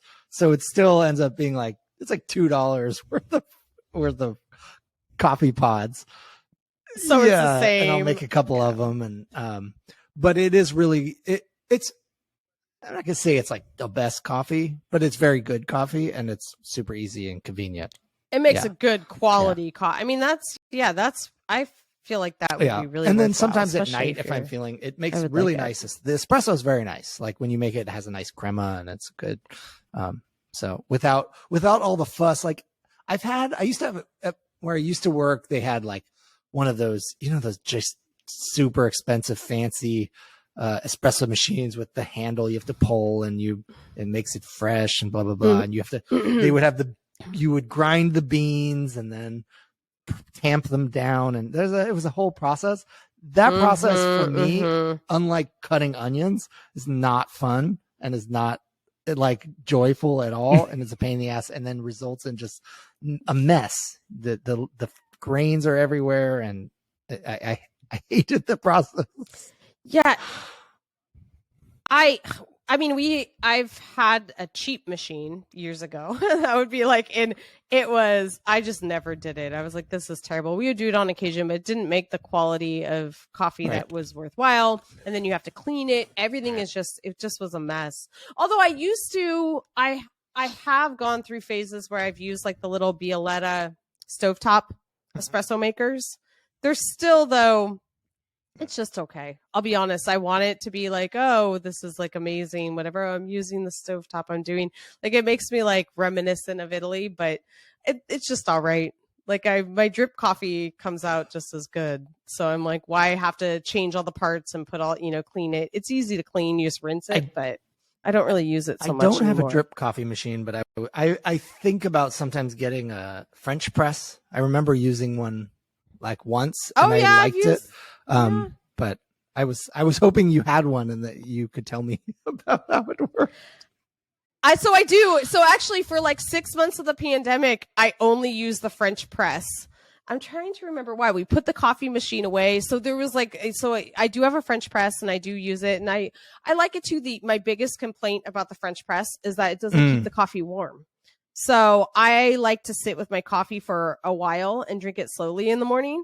I like the flavor. It's really heavy, but it's also real gritty, I like right? that. You get like a lot of like grit. Yeah.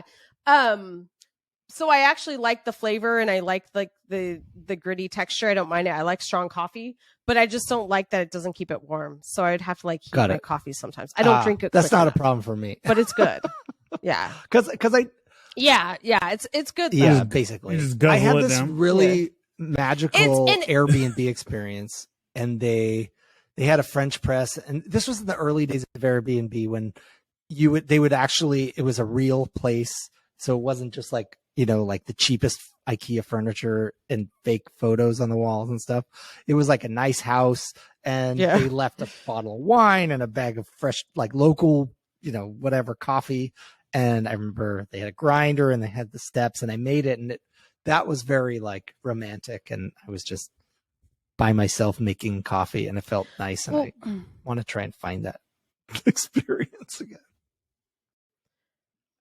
Well, I will say cleaning it up is sort of annoying, Yeah. Good luck, Mace. but making it is actually really satisfying because you like put it in and then you pour the hot water and then you just let the top sit there and then you have to wait, right? You have to like be patient. So you're like, I'm waiting for it. And then you have the act of like pressing it down and you're like, now I can drink it. And that Yeah. moment is Yeah. really satisfying, but the cleanup, not so much. I mean, it's not hard. Right. You just have to rinse it out, but you're like, you got grind. Like coffee grinds are never fun. To So, clean up, I was thinking about getting one at the studio because so at home I have the classic Nespresso, which are like it was the original pods, and it makes really nice coffee. At the studio, I have one that Joey used to have that's like the newer one that has these digital pods, and it's not, the coffee's just not as good. And the pods are more expensive too. And I go back and forth about getting a coffee machine or something because I drink a lot of coffee when I'm at the office. But well, yeah, if you want to, it is a little more time consuming and it's more cleaning involved. But if you want that like experience, it All right. definitely is more of an experience. All right. I'll say that. Try it out. Everyone, you can. It's nice camping too. I'm like the only person. I never camp, but when I do camp, I have. yeah, I went on a French hike with press. some guys from work, and we like stopped at some point, and the guy had a French press, and he made coffee, and I was like, "Whoa, you're really a fancy hiker." Yeah, it's very like. Yeah. I thought we were just walking our dogs. That does feel and very then, fancy. Like busted out coffee. That's pretty fancy. Yes, very Feels like yes, some fancy. European very shit fancy. right there. Yeah. Anyways. So that's our Do coffee. we have any other? Well, I'll tell you what mentions I of- think I of decided tools, gadgets? is the most useless piece of kitchen appliance I own. It's not bad when I use it. I use it like once a year, and when I do use it, I really like it. But it's fucking heavy and it's huge and has all these pieces, and it's my standing mixer. Okay, it's a KitchenAid standing mixer, and it's beautiful. And like for years, so I pretty. had space on my countertops for it, and so it was like part of the kitchen ambiance. Now I don't have room for it, and it's above my fridge, so it's up high. So to get it down is always like a hazard. Where if I drop it on my head, I'll die because it weighs 300 pounds. And honestly, it's like I have a hand mixer that works pretty well. It's just this little thing you plug in the beaters, and it works pretty well. If I'm not making a giant thing of dough, then it becomes unnecessary.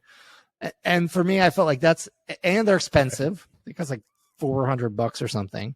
And for me, I decided like going through my kitchen, that was the thing that I feel like is I get the least bang for the buck out of, and is the most inconvenient tool I own.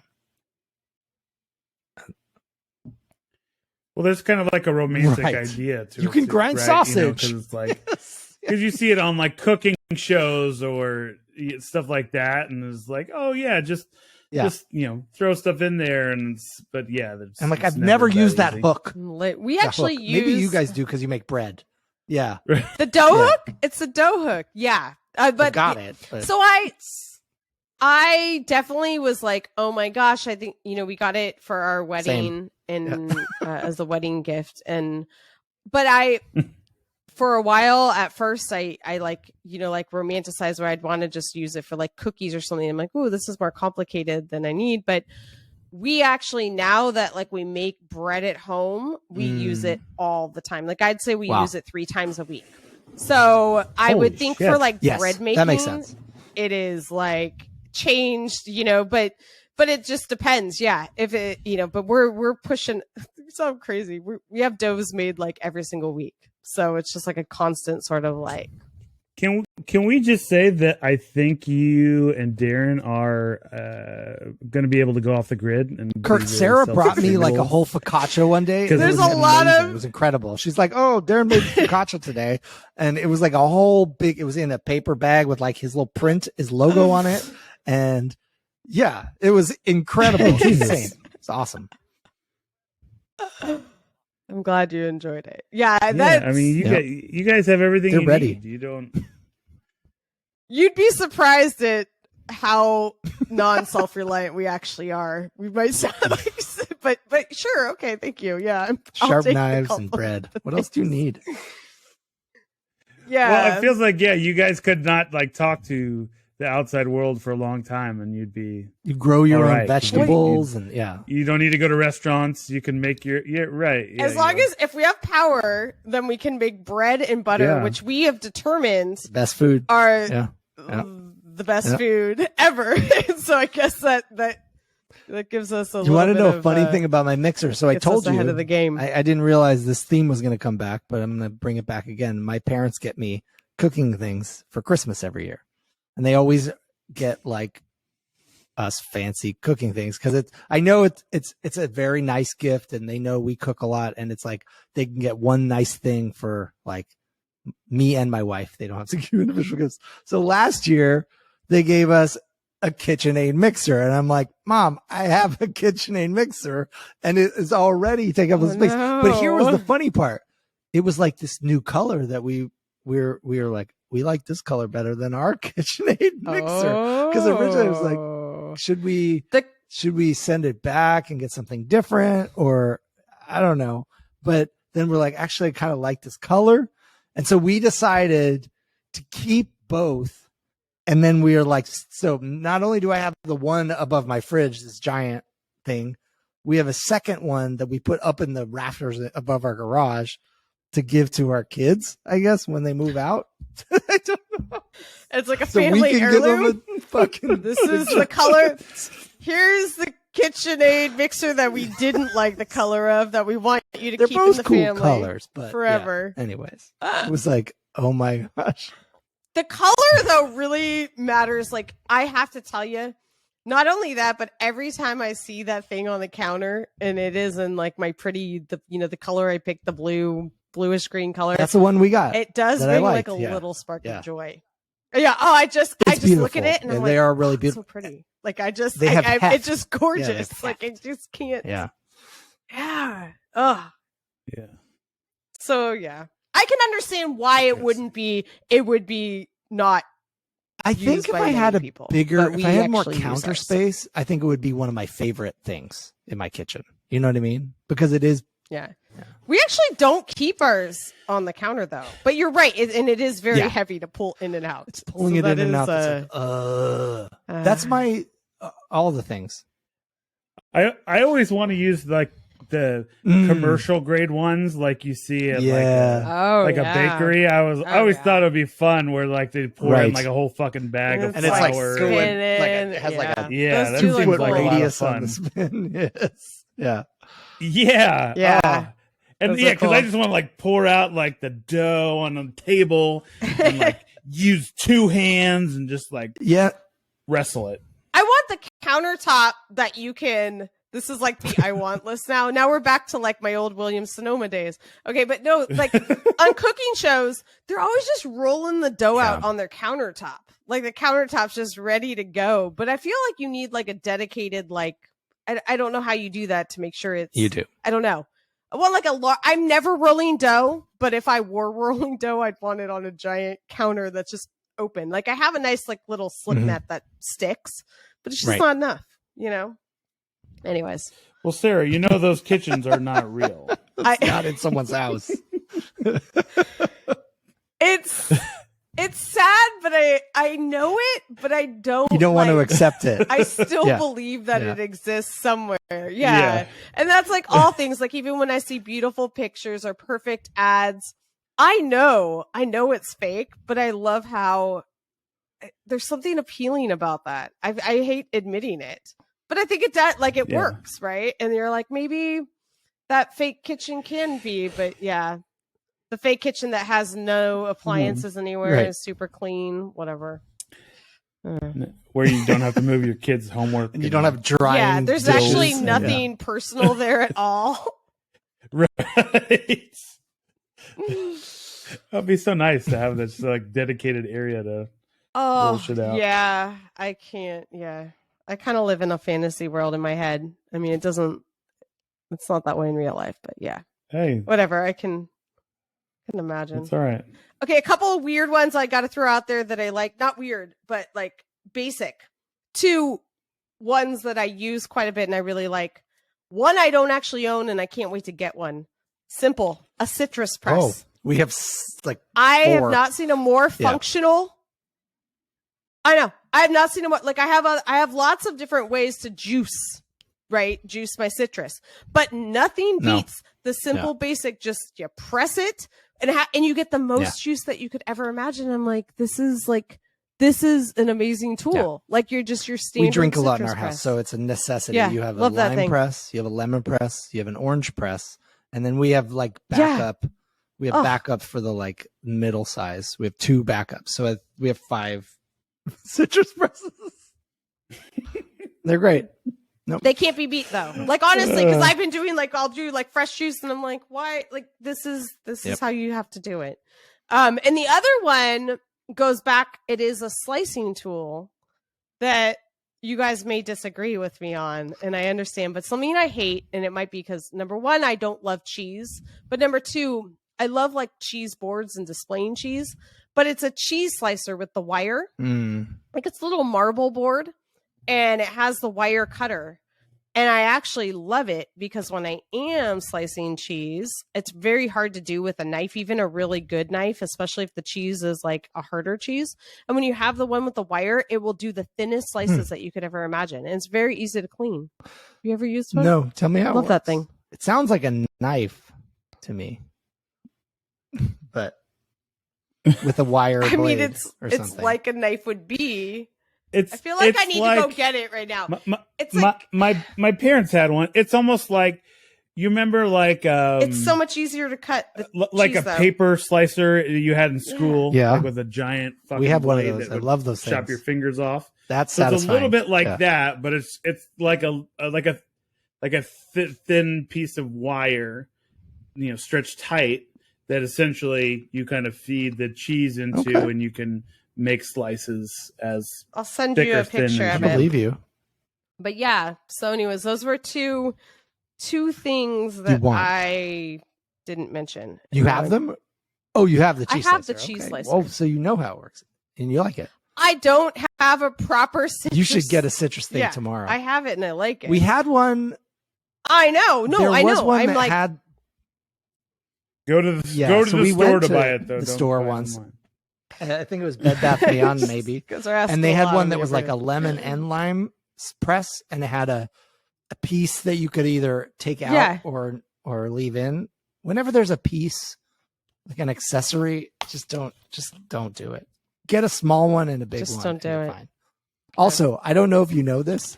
I thought everyone knew Okay. this, but when you smush the citrus, even though you might think that the round part that presses is supposed to go into the pulp, you actually want the pulp facing the Mhm. holes. Okay, you hear what I'm saying? And then you're pushing that round piece on the press into the rind in the back of the Mhm. fruit. Okay, That I did know. my wife was doing it the other way for a long time, and I was But like, actually, you flip it so it turns it inside out and smushes it all. She was like, oh, that's not true. Well, this is Okay. She says that it's a false story. good. False story. Fake Okay. news. I thought it was a true story. Fake news. Something else I saw on TikTok is allegedly if you microwave your citrus before Microwave you do it? it, you get more juice. For how out of it. long? On TikTok. That you I sure don't that's know. not You're like asking a too many prank? questions now. I mean, it's got to be legit, Mace. It's got to be legit. It's real. It's on TikTok. So we're like It's real. people eating Tide Has to Pods. be. And True. We do. This is another tip you guys may already. So do Darren this and I tip. do love Tide Pods. We love a good texture, good taste. No, You but can't go store brand. You have to go Right. Tide. we got a lot of Kirkland lemons Pod from Challenge. his dad's tree, and we squeezed all. Well, we have a juicer thing, and we got all the juice out, and then we just froze all the lemon juice. So now we have frozen lemon cubes that we can use anytime we need for cooking, and so you just keep them in the freezer, and then if you don't feel like squeezing the lemon, you just have like fresh lemon juice, fresh Meyer lemon juice. So if you ever have extra citrus, another tip, just put it in an ice tray and then put it in a bag or a container, and you got them ready to go. You could do it for smoothies with spinach too. Like we blend the spinach in a Ninja in our Ninja, put it in ice cube trays, and then your spinach in your smoothies is icy. So it gives it that icy texture. Anyhow, sorry, got to throw in some tips. I'm looking at this cheese slicer. It looks like a hacksaw. Like already done and icy. Is that what it is? It's. I mean, I don't know if I know exactly what a hacksaw except with is. like a toothed blade. Yeah, saw blade. Saw blade instead of a wire. I guess, but it really does it does the trick with the wire. That's all I'm saying. I could see that. I know. It makes sense. And most of my slicing things that I didn't like all have multiple slicers. They're like the ones you're like putting over a banana, because apparently it's hard to make 10 slices of a banana. So there really is a banana slicer? Avocado slicer, because avocados are so hard to slice. I know. I've seen. I have seen the can. We actually have that tool. Well, we have like it's like the multi-tool where like you can instead of using a spoon, it's got kind of this bent kind of thing, so you can go around, kind of scoop it out, and then it's got a thing for the pit where it's got like 3 little blades where you kind of stick on there and you can get the pit out, and then it's got plastic kind of little slicing thing. Do you use it? On occasion, not a lot. I mean, usually it's just more of a pain in the butt to get it out. So I do slice it. I take the avocado and I take my knife and whack it into the middle of the pit. Once I missed and cut my hand. I did. But... Yeah. Yeah, and see, I'm always super fearful of that.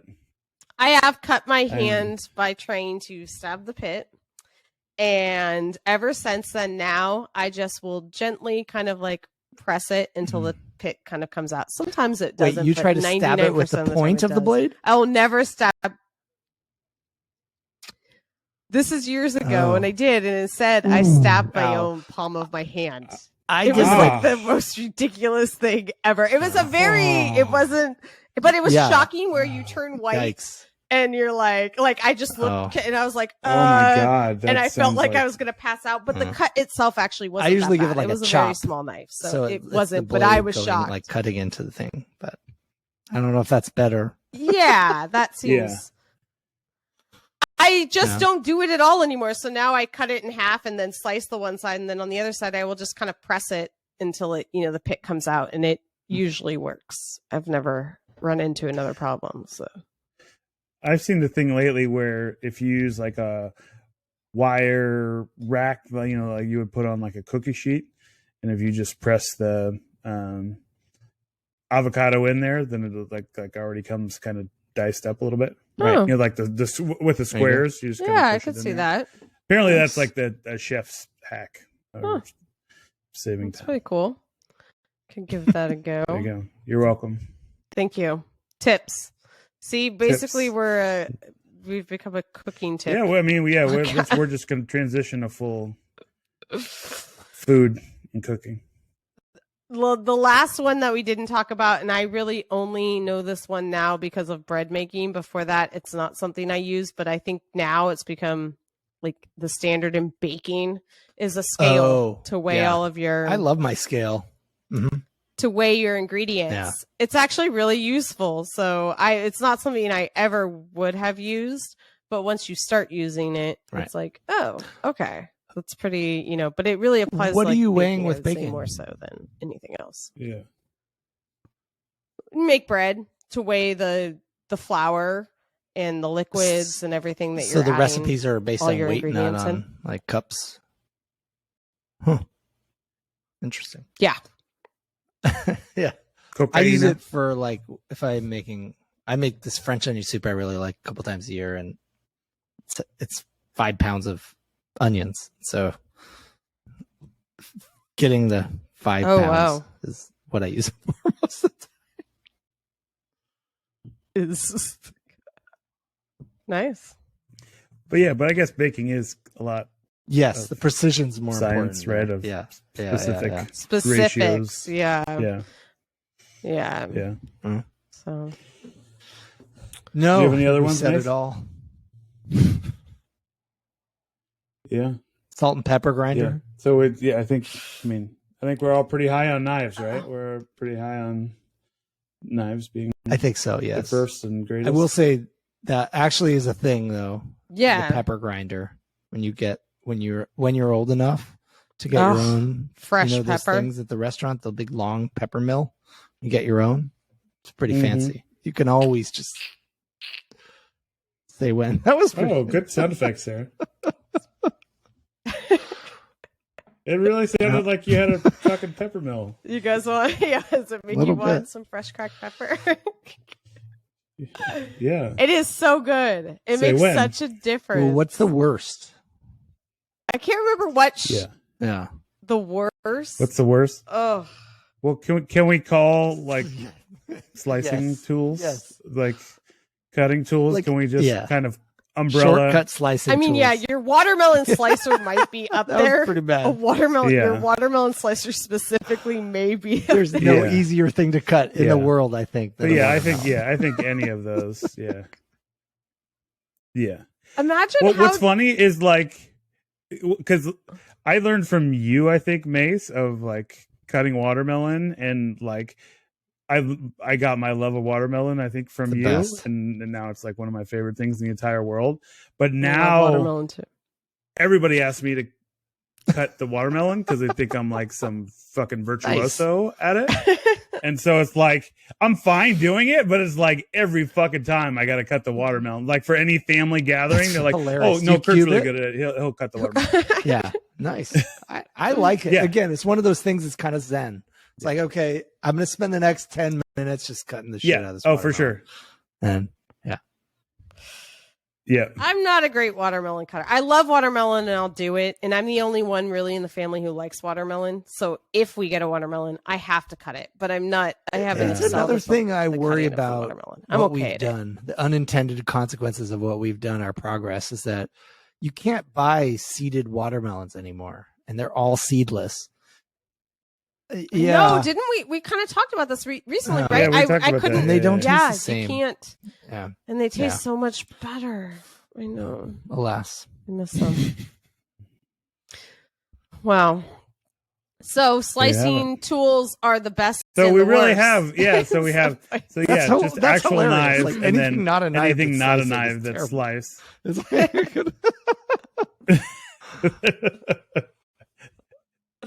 The two but if you think about it, it makes polar sense opposites because there. Of the, as humans, like the thing that we're the least equipped to do is to cut things, right? Like all we have are our teeth. And so knives were this wonderful tool that allowed us to transcend that limitation. And then you have all these hacky people trying to like improve on the knife, but when it comes down to it, a sharp knife is all you need. Wow, guys. well, that's what's funny, This right? is deep. It's like how often is the first kind of go at something kind of the the best, right? Usually, like it's improved on and you make progress, no, but it's you like, don't need to do that. That's you're good there. You're Knife knife cuts really just bananas does what we just need it fine to in do. avocados. right. Maybe you need a You name wire it, for it's cheese, gonna do just but fine. you know. Yeah, don't mess with my cheese wire. Yes, That's it still is. pretty It's- fucking basic, though. It's just like a thin a piece of knife metal. that's- yeah, Yeah. Yeah, it's All like a right. version. Well, of there it. you go. So All right, we did wow. I Well, like guys, we've really, Okay. we've really done something Yeah. here. This is And who Yeah. needs Joey? He would. And I don't know if Justin cooks that much. No offense, Justin, if you do cook all the time, but I don't know.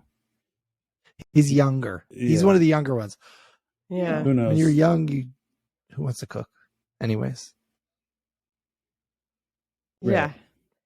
He hasn't hit the cooking stride Well, yet. now Or maybe he's he getting has. domestic. No, maybe he's in it Moving right in. now. They're moving in October, so Yeah, it's very exciting. Could be. Uh-huh. With Gonna have that to give. wedding I've got a registry. KitchenAid mixer with his name on it. Hey, oh, Yeah, I got a KitchenAid mixer for you. Family heirloom. All right. Yeah. Sorry to spoil it, Justin.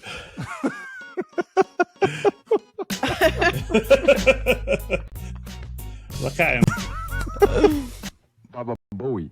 Oh shit! I forgot to stop.